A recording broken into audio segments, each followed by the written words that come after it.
Hello guys, welcome to any time Padhe academy. मैं हूँ विनीत खत्री और आज हम बात करने वाले हैं बड़े ही इंटरेस्टिंग टॉपिक के बारे में, that is Schrodinger wave mechanical model. तो देखिए, इसमें कई सारी टर्म्स होती है जिससे स्टूडेंट बहुत घबराते हैं, जैसे कि साई का क्या सिग्निफिकेंस होता है, साई स्क्वायर का क्या सिग्निफिकेंस होता है, उसके अलावा जो ये श्रोडिंगर वेव इक्वेशन होती है इसका एक्चुअली क्या सिग्निफिकेंस होता है, ये ज़्यादातर स्टूडेंट्स को क्लियर नहीं होता है।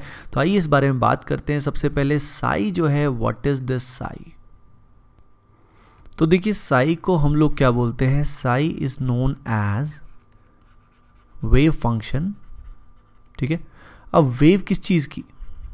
तो जैसे कि आपने देखा था हाइजेनबर्ग अनसर्टेनिटी प्रिंसिपल और डी ब्रोगली जो थ्योरी है, उसके बाद से जो इलेक्ट्रॉन्स है उसके अंदर वेव की प्रॉपर्टी एंड पार्टिकल की प्रॉपर्टी दोनों ड्यूअल नेचर उसका माना जाता है। तो यहाँ पे वेव फंक्शन होता है इलेक्ट्रॉन का, जो इलेक्ट्रॉन की पोजीशन को डिफाइन करता है। It defines the position of electron at particular time T. एक पर्टिकुलर टाइम टी पे उसकी क्या पोजीशन है उसके बारे में बात की जाती है। जैसे कि एक वेव है, अब वेव है कुछ ऐसी, ठीक है। तो एट अ गिवन इंस्टेंट, यहाँ पे y मान लेते हैं, यहाँ पे x मान लेते हैं, तो ये मान लीजिए ये उसकी पोजीशन है। तो वेव की ये पोजीशन यानी इलेक्ट्रॉन की ये पोजीशन को डिफाइन करने के लिए वेव फंक्शन का यूज़ किया जाता है। सही है। अब देखिए, अब बात करते हैं हम लोग श्रोडिंगर वेव इक्वेशन के बारे में। तो देखिए, जैसे कि नॉर्मल जब अगर माइक्रोस्कोपिक लेवल पे हम जाएंगे, सब एटॉमिक लेवल पे जाएंगे, तो व्हाट हैपन्स इज जो न्यूटन के लॉज होते हैं वो यहाँ पे फेल हो जाते हैं। यानी क्लासिकल मैकेनिक्स के जो लॉ होते हैं, दैट इज़ जैसे F=ma है, वो इसमें फॉलो नहीं हो पाएगा। तो जो भी एनर्जी के हम फार्मूलाज हम मैकेनिक्स में निकालते हैं, वो एनर्जी के फार्मूला, मोमेंटम कैलकुलेशन, ये माइक्रोस्कोपिक लेवल पे they will not be valid. तो ये इक्वेशन ऐसी होती है बेसिकली, जो F=ma काम करता है मैक्रोस्कोपिक मॉलिक्यूल पे, वही श्रोडिंगर वेव इक्वेशन अप्लाई होती है सब एटॉमिक पार्टिकल्स के लिए, एंड इलेक्ट्रॉन के लिए वो वैलिड होती है। तो वो इक्वेशन हमें क्या करती है? क्लियरली, जैसे हमारा जो क्लासिकल मैकेनिक्स होता है उसमें किसी भी ऑब्जेक्ट के बारे में कई सारी प्रॉपर्टीज़ हम लोग डिफाइन करते हैं कि भाई जो ऑब्जेक्ट है उसकी वेलोसिटी कितनी है, उसका जो मोमेंटम है वो कितना है, उसके अलावा उसकी एनर्जी कितनी है। ये सारी इन्फॉर्मेशन माइक्रोस्कोपिक लेवल पे हमें मिलती है श्रोडिंगर वेव इक्वेशन से। अब उसका सबसे सिंपलेस्ट फॉर्म जो होता है वो क्या होता है? वो होता है कुछ ऐसा। ये जो सिंबल है, ये जो इक्वेशन है, actually this is Schrodinger wave equation and that is the easiest form of that. ये जो ई होता है, this is actually energy of electron. ये एक इलेक्ट्रॉन का एनर्जी लेवल होता है, ठीक है, एनर्जी होता है। उसके बाद साई आपको ऑलरेडी पता है। ये जो एच होता है इसको बोला जाता है हैमिल्टोनियन ऑपरेटर, ये इसको बोला जाता है।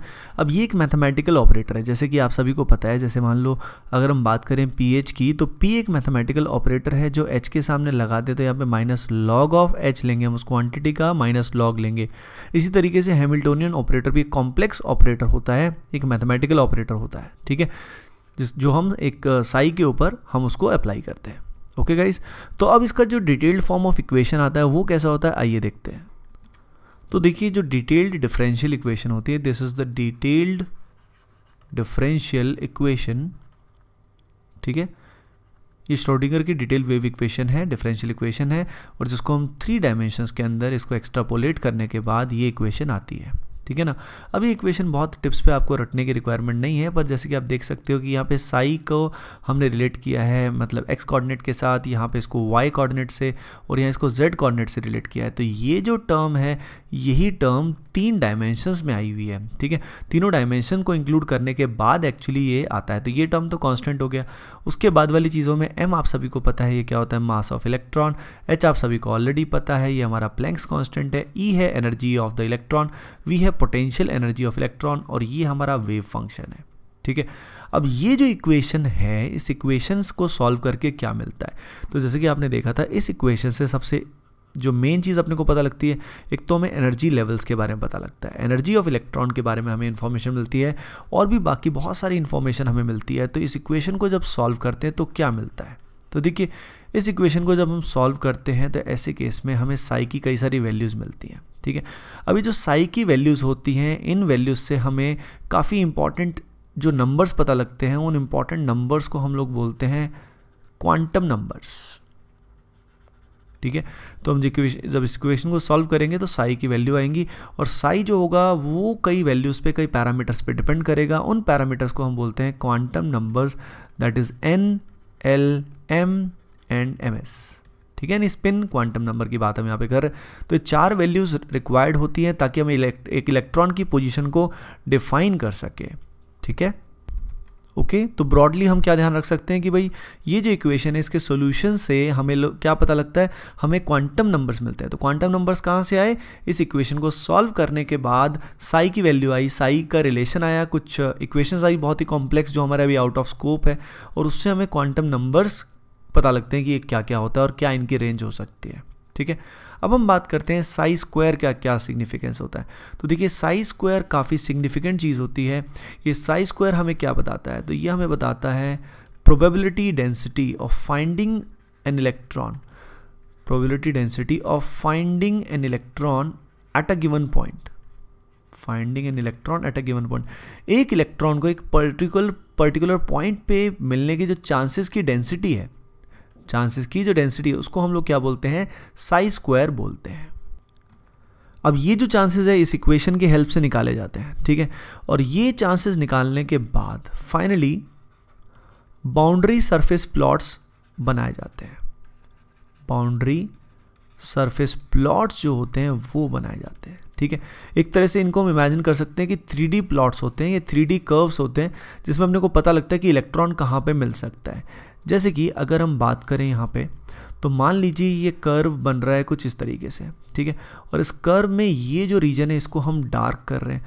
तो डार्क करने का क्या सिग्निफिकेंस है, इसका मतलब ये जो रीजन है इस रीजन के अंदर इलेक्ट्रॉन के मिलने के चांसेस यानी साई स्क्वायर की वैल्यू जो होती है वो क्या होती है, मैक्सिमम होती है। अब ये जो रीजन होता है जिसके अंदर साई स्क्वायर की वैल्यू मैक्सिमम आती है, उस रीजन ऑफ स्पेस को, स्पेस के अंदर उस रीजन को हम लोग कैसे डिफाइन करते हैं, it is defined as orbital. तो ऑर्बिटल के बारे में आपको थोड़ी फील आई होगी कि साई स्क्वायर जो होता है जहाँ पे मैक्सिमम वैल्यू आती है उसको हम क्या बोलते हैं, ऑर्बिटल बोलते हैं, ठीक है। अब उसके बाद आपको पता होना चाहिए कि नोड का मतलब क्या होता है, व्हाट इज नोड। नोड एक ऐसा रीजन है, नोड एक ऐसा रीजन है जहाँ पे ये साई स्क्वायर की वैल्यू विल बी 0, यानी probability density of finding an electron will be equal to 0। तो जैसे कि आप देख पा रहे हैं ये जो रीजन है पूरा का पूरा, यहाँ पे इलेक्ट्रॉन मिलने के चांस नहीं है, बिल्कुल बीच की बात कर रहे हैं हम, है ना। तो ये जो रीजन है इसको हम क्या बोलेंगे, नोड बोलेंगे। अब नोड भी 2 तरह के होते हैं। नोड क्या हो सकते हैं, they can be spherical and they can be angular, ठीक है। उसके अलावा अगला इंपॉर्टेंट टर्म जो होता है that is known as nodal plane.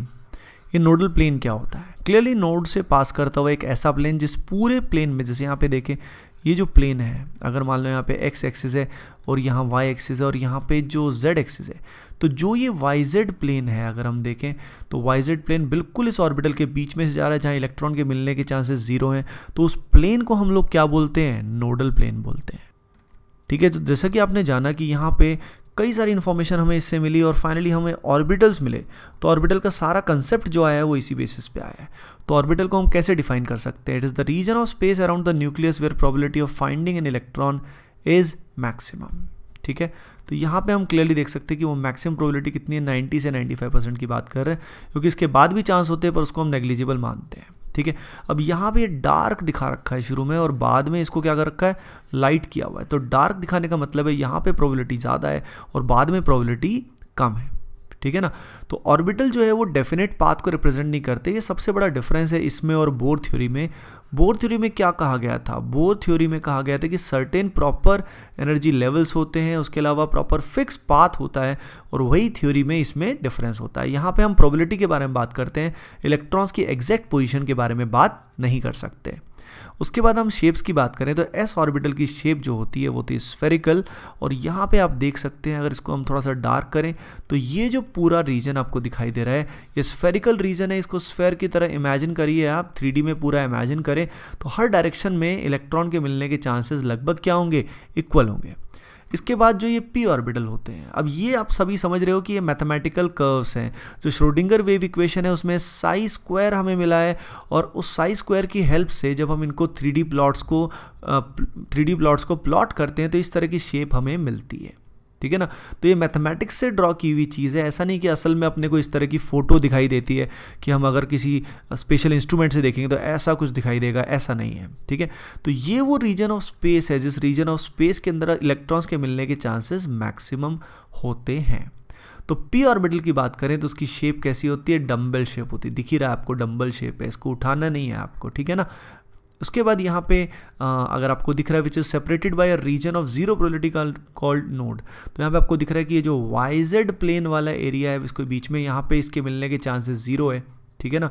तो ये इसका नोडल प्लेन भी होता है। सिमिलरली यहाँ पे अगर हम देखें तो एक्स-जेड प्लेन इसका नोडल प्लेन होगा और यहाँ पे अगर हम देखें तो एक्स-वाई प्लेन इसका नोडल प्लेन होगा। डी ऑर्बिटल में दो डंबल आपस में मिक्स हो जाते हैं इसलिए इसको डबल डंबल शेप बोलते हैं। तो यहाँ पे d x y, d y z और डी एक्स जेड, अगर इन सबको हम देखते हैं तो what is the main thing, d z square में सारी इलेक्ट्रॉन डेंसिटी ये जो जेड एक्सिस है इसके अलॉन्ग होती है। और यहाँ पे एक रिंग होती है, इस रिंग में भी बीच में तो इलेक्ट्रॉन नहीं होता लेकिन यहाँ पे रिंग जो बनी होती है यहाँ पे इलेक्ट्रॉन मिलने के चांसेस होते हैं, ठीक है ना। It's all mathematics. यहाँ पे d x square minus y square में इलेक्ट्रॉन्स एक्स और वाई एक्सिस पे यानी इलेक्ट्रॉन मिलने के चांसेस एक्स और वाई पे काफ़ी होते हैं, ठीक है। उसके बाद वाई जेड देखें तो यहाँ पे जो लोब्स हैं वो वाई जेड प्लेन में लाई करेंगे। आपने देखा ये सारे lobes they are lying in y z plane, यहाँ पे सारे lobes will lie in x y plane, इस बेसिस पे इनका नाम आता है।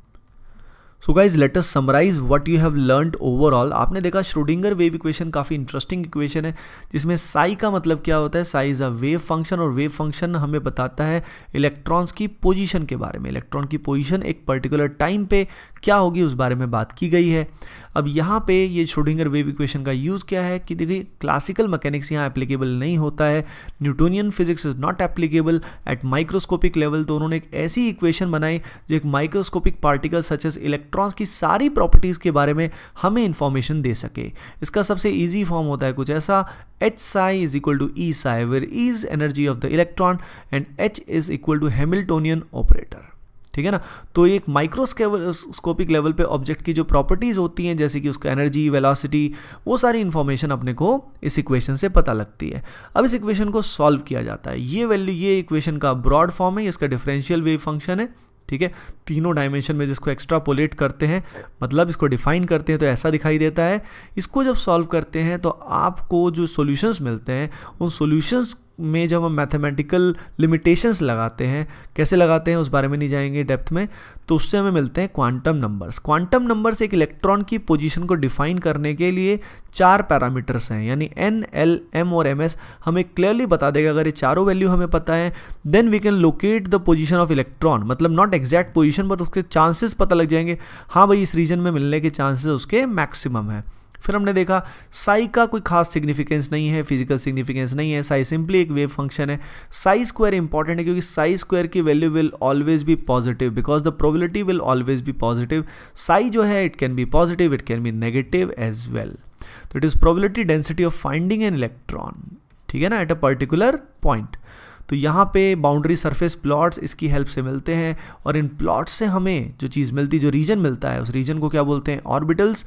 और इसमें वो रीजन जहाँ पे इलेक्ट्रॉन के मिलने के चांसेस जीरो हैं उसको बोलते हैं node. They can be of 2 types, one type is spherical and the second type is angular. इसमें अगर हम देखें कि यहाँ पे जो रेडियल नोड्स होती हैं, स्फेरिकल या रेडियल नोड्स एक ही बात होती है, they are equal to n minus l minus 1। N और एल की वैल्यू आपको पता ही है।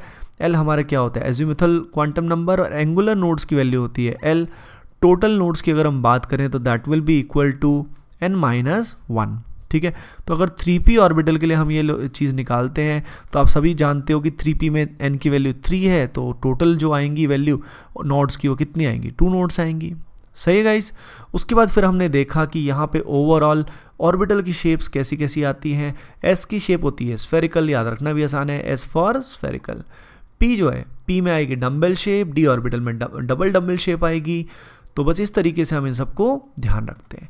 सो गाइज आई होप आपको श्रोडिंगर वेव इक्वेशन जो है इसका सिग्निफिकेंस पता लगा होगा, साई स्क्वायर का सिग्निफिकेंस भी पता लगा होगा और साई का सिग्निफिकेंस भी पता लगा होगा।